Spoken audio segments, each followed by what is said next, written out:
Hello friends, asterisk 7 YouTube channel में आपका स्वागत है।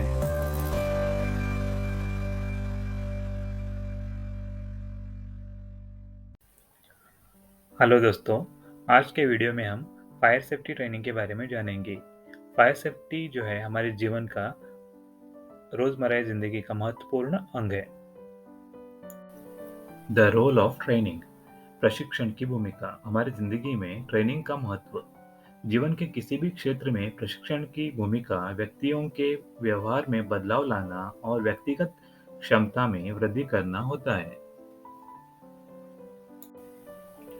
अग्नि सुरक्षा प्रशिक्षण, यह पाठ्यक्रम आपको अग्नि सुरक्षा की बुनियादी बातों पर खुद को तरोताजा करने में मदद कर सकता है। आग जो है कभी भी लग सकती है।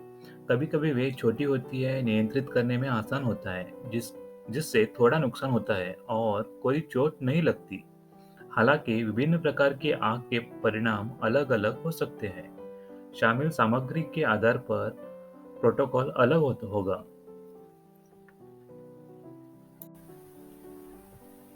आग लगने की स्थिति में आपकी और दूसरों की सुरक्षा सुनिश्चित करने की कुंजी यह है कि आप कैसे प्रतिक्रिया देते हैं। सबसे पहले आइए जानें कि आग को पहली जगह में होने से कैसे रोका जाए। 30 सेकंड से भी कम समय में एक छोटी सी चिंगारी भीषण आग में बदल सकती है। घर में काला धुआं भरने से या आग की लपटों में गिरने से केवल कुछ मिनट लगते हैं। आग को फैलने से रोकने के लिए हमें वक्त कम मिलता है, इसलिए हमारे डेली लाइफ में fire safety training important part अदा करता है।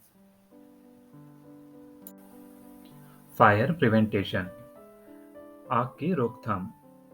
अग्नि सुरक्षा प्रयासों का प्राथमिक लक्ष्य इमारत में रहने वालों को चोट से बचाना और जीवन के नुकसान को रोकना है। अग्नि सुरक्षा का द्वितीय लक्ष्य संपत्ति के नुकसान को रोकना या कम करना होता है। फायर को रोकने और नुकसान को सीमित करके हम आश्वस्त कर सकते हैं कि कार्य संचालन जारी रहेगा। फायर के वक्त आग में जलने और दहन को बनाए रखने के लिए 3 तत्व होते हैं: ईंधन, गर्मी और ऑक्सीजन।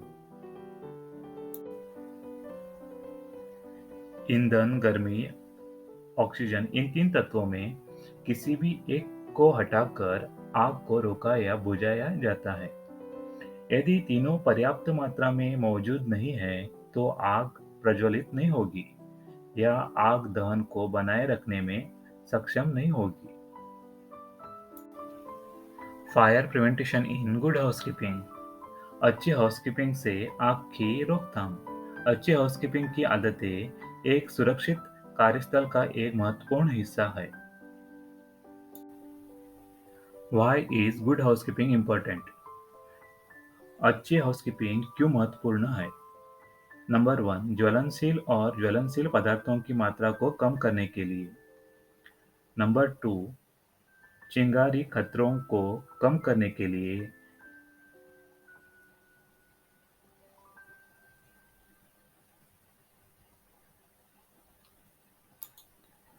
नंबर 3, रहने वालों की सुरक्षित आपातकालीन निकासी इवैक्यूएशन सुनिश्चित करने के लिए। नंबर 4, त्वरित आपातकालीन प्रतिक्रिया को लेने के लिए। आग की रोकथाम जिम्मेदारी से अधिक है। कागज, लकड़ी, कार्डबोर्ड आदि ज्वलनशील पदार्थ के अधिक निर्माण से बचें। इनका स्टोरेज जो है अधिक मात्रा में करने से बचें, जैसे कि आप इस वीडियो में देख रहे हो।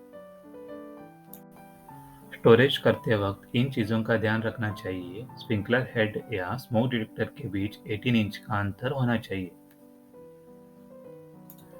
स्मोक डिटेक्टर या स्प्रिंकलर को कवर करने से आग लगने के समय स्मोक डिटेक्टर जो है जल्दी स्मोक को सेंस नहीं कर पाएगा और स्प्रिंकलर जो है आग लगने के समय पे सही तरह से आग को बुझा नहीं पाएगा।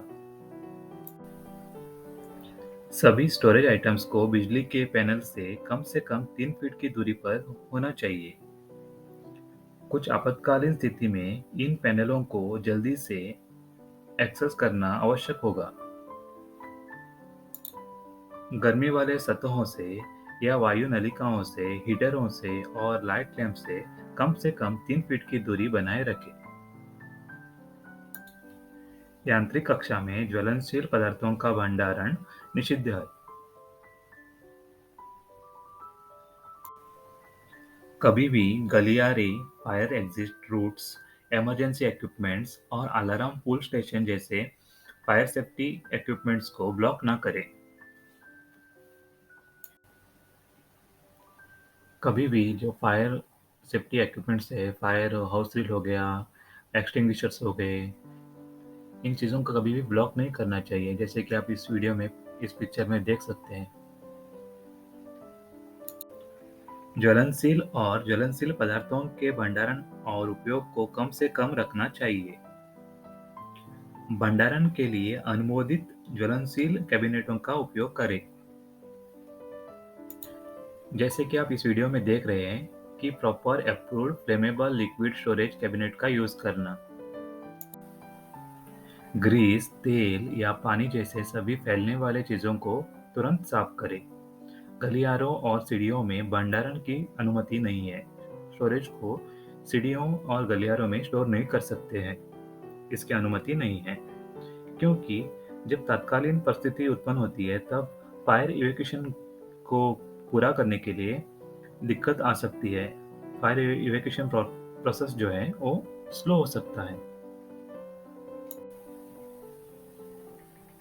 हमें कभी भी फायर एक्सटिंग्विशर्स को या फायर सेफ्टी इक्विपमेंट्स होते हैं, फायर मैनुअल कॉल पॉइंट हो गया या फायर ब्लैंकेट हो गए, या जो फायर किसी कंडीशन में या फायर लगने के चांस आपातकालीन स्थिति में जब जो स्टेयरवेस रहते हैं, उनको कभी भी ब्लॉक नहीं करना चाहिए। वो हमेशा फ्री रहने चाहिए कि आसानी से आ जा सके।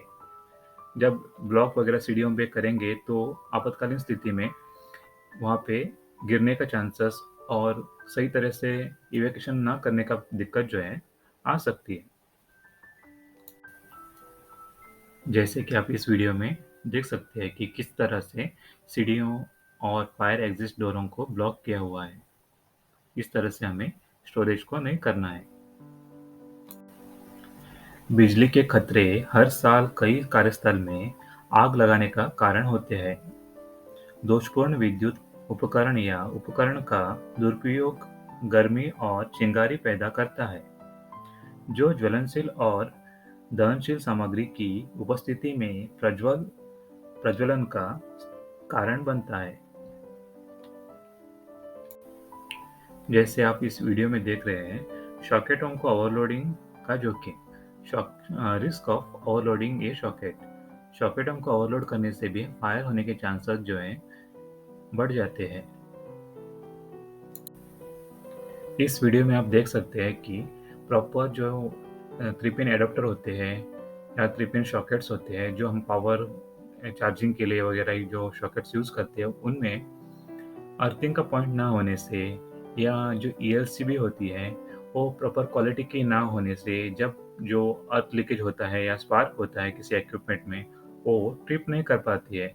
और कभी-कभी जो नए इक्विपमेंट्स हम परचेज़ करते हैं उसमें जो अर्थिंग का पॉइंट ही नहीं रहता है, सिर्फ फेस और न्यूट्रल का ही ऑप्शंस उसमें रहता है। तो इस वक़्त इन कारणों से भी प्रॉब्लम आ सकती है।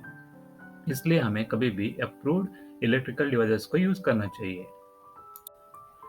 ज़्यादातर फायर लगने के जो चांसेस होते हैं वो हमारे लापरवाही की वजह से ही होते हैं।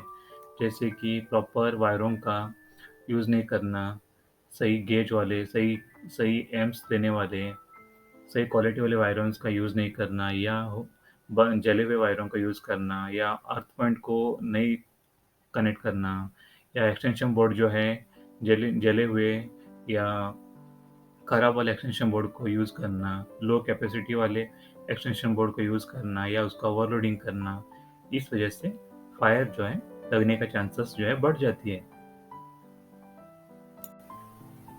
हमेशा अपने सप्लाई सॉकेट को आराम दें, उन्हें ओवरलोड ना करें और उन उपकरणों को अनप्लग करें जिनका उपयोग आप नहीं कर रहे हो।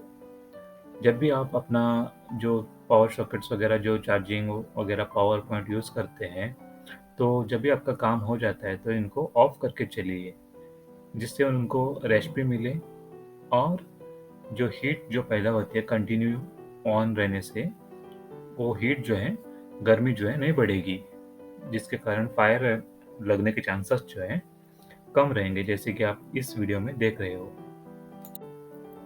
टाइप्स ऑफ फायर, फायर के प्रकार। क्लास ए फायर में लकड़ी, कागज, रबर, प्लास्टिक और कपड़े जैसी सामग्री शामिल है। क्लास बी फायर में इसमें ज्वलनशील या दहनशील पदार्थ शामिल है, जैसे पेट्रोल, तेल और पेंट। क्लास सी फायर में ज्वलनशील गैस शामिल है, जैसे प्रोपेन, ब्यूटेन और मीथेन। क्लास डी फायर में ज्वलनशील धातु जैसे पोटेशियम, एल्यूमीनियम, टाइटेनियम शामिल है। क्लास ई फायर, इसमें इलेक्ट्रिकल अप्लायंसेस जो है शामिल है।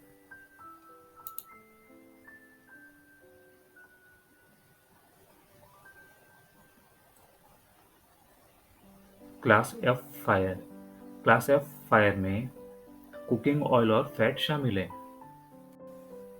Type of fire extinguishers, extinguishers के प्रकार। वाटर, सुटेबल फॉर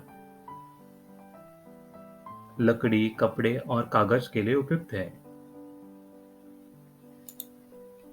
फोम, इसका कलर जो है, सिलेंडर कलर कोड जो है क्रीम कलर का होता है। ये जो है ज्वलनशील तरल पदार्थ लकड़ी और कागज के लिए उपयुक्त है। पाउडर नंबर 3, इसका कलर कोड जो है ब्लू होता है। इसको ब्लू कलरिंग कोड से आइडेंटिफाई किया जाता है। ये जो है ज्वलनशील तरल पदार्थ गैस, बिजली और तेल और रासायनिक के लिए उपयुक्त है। CO2 नंबर 4, इसको ब्लैक कलरिंग कोड से सिलेंडर को आइडेंटिफिकेशन किया जाता है। ये जो है ज्वलनशील तरल पदार्थ और विद्युत के लिए उपयुक्त है। फिफ्थ जो है वेट केमिकल्स, इसका आइडेंटिफिकेशन कलर जो है येलो है। सिलेंडर पे येलो कलर जो है इसमें मेंशन रहता है। इसको कुकिंग ऑयल और फैट को कंट्रोलिंग करने के लिए उपयुक्त है। इस वीडियो में पिक्चर में आप देख सकते हैं कि जो वाटर का कलरिंग कोड है, सिलेंडर का कलर कोड है, वाटर का रेड है, ड्राई पाउडर का ब्लू है, फोम का क्रीमी है, CO2 का ब्लैक है और वेट केमिकल का येलो है। इस तरह से आप सिलेंडर को आइडेंटिफाई कर सकते हैं। Identification of which fire extinguisher use to which fire. Water, water extinguisher is ideal for class A fire, class A fire के लिए आदर्श है। फोम जो है बिजली या सामग्री आधारित आग पर, क्लास ए या बी आग पर उपयोग के लिए यूजफुल है। CO2 जो है ये ज्वलनशील तरल पदार्थ या बिजली के उपकरणों के कारण होने वाली आग आग को कंट्रोल करने में या बी क्लास के आग के लिए बिल्कुल सही है। वेट केमिकल जो है ये रसोई के संबंधित आग के लिए आदर्श जिससे कुकिंग, तेल और फैट को कंट्रोलिंग किया जा सकता है। इसमें दिखाया गया है कि identification of which fire extinguisher to use for which fire. इसमें जो एक्सटिंग्विशर जो है, फायर एक्सटिंग्विशर कौन से फायर के लिए यूज करने चाहिए, इसमें जो है दिखाया गया है। Parts of fire extinguishers, carry handle and wall assembly, pressure indicator gauge, cylinder, discharge house, nozzle, ये जो है फायर एक्सटिंग्विशर्स के पार्ट्स है। What does pass mean in fire safety, fire safety में पास का मीनिंग क्या है।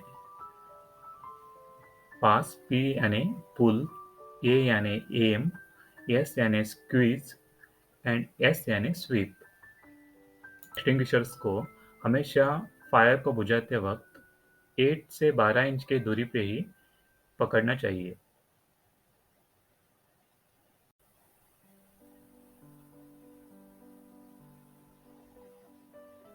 To operate an extinguisher, extinguishers को ऑपरेट करने का procedure.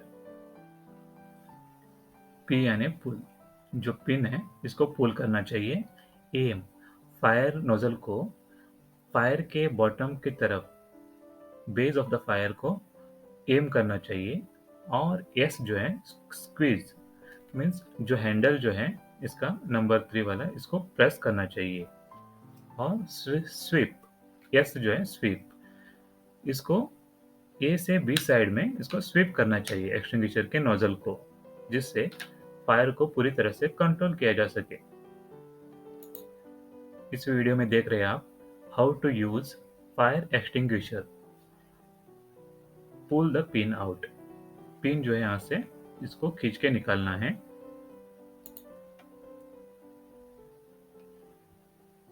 M to nozzle at the base of the fire, fire extinguisher के नोजल को फायर के बेस में एम करना है। फायर एक्सटिंग्विशर के नोजल को स्लोली स्क्वीज करना है, दबाना है नीचे की तरफ।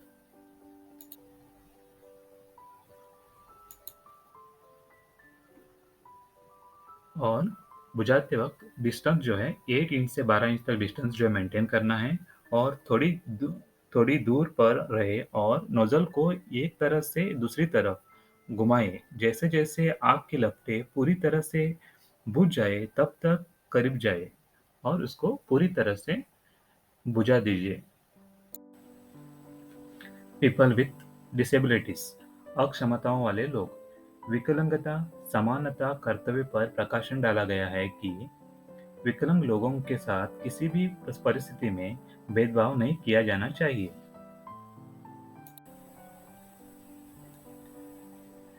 इसलिए गतिशीलता में किसी भी अंतर के बावजूद उन्हें अभी भी निकासी योजना दी जानी चाहिए।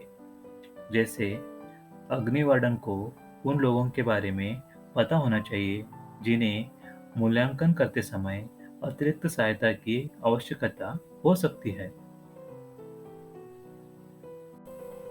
और अतिरिक्त समय की अनुमति दे ताकि वे किसी भी भेदभाव के संपर्क में न आए।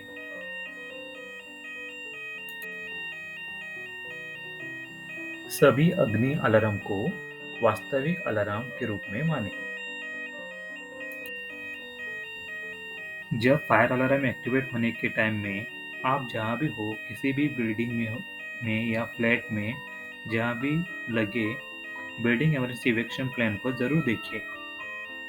ये जो है बड़े-बड़े मॉलों में या 5 स्टार होटलों में ये building emergency plan, evacuation plan जो है, जैसे कि आप इस स्क्रीन पे देख रहे हो, इस तरह का प्लान हर एक बिल्डिंग का अलग-अलग अपने हिसाब से लगा रहता है, जिसमें सारे इमरजेंसी रूट्स वगैरह सब उसमें दिखाए रहते हैं। तो इसको देखते हुए आपको आगे की तरफ बढ़ना है। जब भी फायर अलार्म एक्टिवेट होता है या फायर लगती है तो आपको सबसे पहले घबराना नहीं है। Don't be panic. जब भी फायर अलार्म या फायर एक्टिवेट होता है तो आपको, आप जहाँ भी जिस बिल्डिंग में हो या किसी फ्लैट में हो, किधर भी हो, आप ये सुनिश्चित कीजिए कि वहाँ का विंडो डोर जो कुछ भी है उसको क्लोज करके आप निकले वहाँ से। क्योंकि जब आप डोर विंडो वगैरह क्लोज करते हैं तो जो फायर लगी रहती है वो जल्दी फैलने की संभावना कम हो जाती है। जब भी फायर लगती है उस वक्त जो बिल्डिंग के लिफ्ट्स होते हैं उनको यूज़ ना करें। स्टेयरकेस जो लगे हैं रहते हैं बिल्डिंग में, उसी स्टेयरकेस के साथ ही आप नीचे की तरफ आ जाइए। जो बिल्डिंग एग्जिट स्टेयरकेस होते हैं उनको यूज़ करके आप अपनी मंजिल तक जा सकते हैं। और जब भी जो फायर वगैरह जो आपातकालीन स्थिति पैदा होती है उस वक्त आप ये सुनिश्चित कीजिए कि कोई भी पीछे छूट ना पाए। सबको एक साथ ले जाने की कोशिश ज़रूर कीजिए। जब आप फ्लैट या रूम या घर को छोड़ के बाहर निकलते हैं, तो जहाँ भी मॉल में हो या होटल्स में हो, वहाँ का एग्ज़िट साइनेज को ज़रूर देखिए और जो नियरेस्ट साइनेज जो आपको नज़दीक पड़ता है, उसी साइनेज को चुन के आप स्टेयरकेस का यूज़ कीजिए। इस तरह से हर बिल्डिंग में फायर एग्ज़िट का साइनेज जो है, ग्रीन कलर में या कौन से भी कलर में इस तरह का साइनेज जो है लगा रहता है। तो इसको आप ज़रूर फ़ॉलो कीजिए। जब किसी भी फायर या आपातकालीन स्थिति में जब आप फायर एग्ज़िट स्टेयरकेस के सहारे जब आप नीचे की तरफ आते हैं, तब आपको ये फायर असेंबली पॉइंट जो आपको इस इमेज में दिख रहा है, यहाँ पे ज़रूर इकट्ठा होना है। इसका सरल भाषा में आप फायर असेंबली पॉइंट को परिभाषित कर सकते हैं कि एक ऐसा स्थान जहाँ कामगार, कर्मचारी, लोग और विज़िटर्स विस्फोट और अन्य आपातकालीन स्थिति में इकट्ठा हो सकते हैं, ताकि यह सुनिश्चित किया जा सके कि हर कोई एक निर्दिष्ट सुरक्षित क्षेत्र में है। इससे आपको यह सुनिश्चित करने में मदद मिलेगी कि लोगों को पता चल जाएगा। जब रियल फायर होती है, तब हमें क्या करना चाहिए, इसके बारे में आगे जानेंगे। अगर आपको किसी भी बिल्डिंग, घर या मॉल्स में आग दिखती है, तो आपको 4 आवश्यक कदम उठाने होंगे। इसको हम शॉर्ट फॉर्म में रेस बोलेंगे, RACE। R का मीनिंग होता है रेस्क्यू, आग के तत्कालीन खतरे से किसी को भी बचाइए। A का मीनिंग होता है अलार्म, निकट फायर अलार्म को खींचे और फायर रिस्पांस टीम को कॉल करें। C का मीनिंग होता है कंटेन द फायर, अग्नि क्षेत्र में सभी दरवाजे बंद करके आग पर काबू पाए। और E का मीनिंग होता है एक्सटिंग्विश, बुझाना, छोटी आग बुझाना, यदि नहीं तो क्षेत्र को छोड़ दे और दरवाजे को बंद कर दे। आप जहाँ भी रहते हैं उस वक्त आग लगने पर आप आग को बुझाने का प्रयास तब तक कर सकते हैं कि आपके कंट्रोल में हो। जब आग आपके काबू से बाहर हो जाए और रूम में स्मोक फैला हो, तो आप इस पिक्चर में दिखाया गया है इस तरह से रूम से बाहर निकल जाइए। कारण आग से ज़्यादा खतरनाक टॉक्सिक स्मोक होता है। इससे आप अपना आपा खोकर वहीं पे गिर जाएंगे। यदि आप फ्लैट में रहते हैं और आपके फ्लैट में आग लगी हो, तो सभी स्पष्ट संकेत नहीं दिए जाते हैं, तब तक आप अपने फ्लैट में वापस ना जाएं।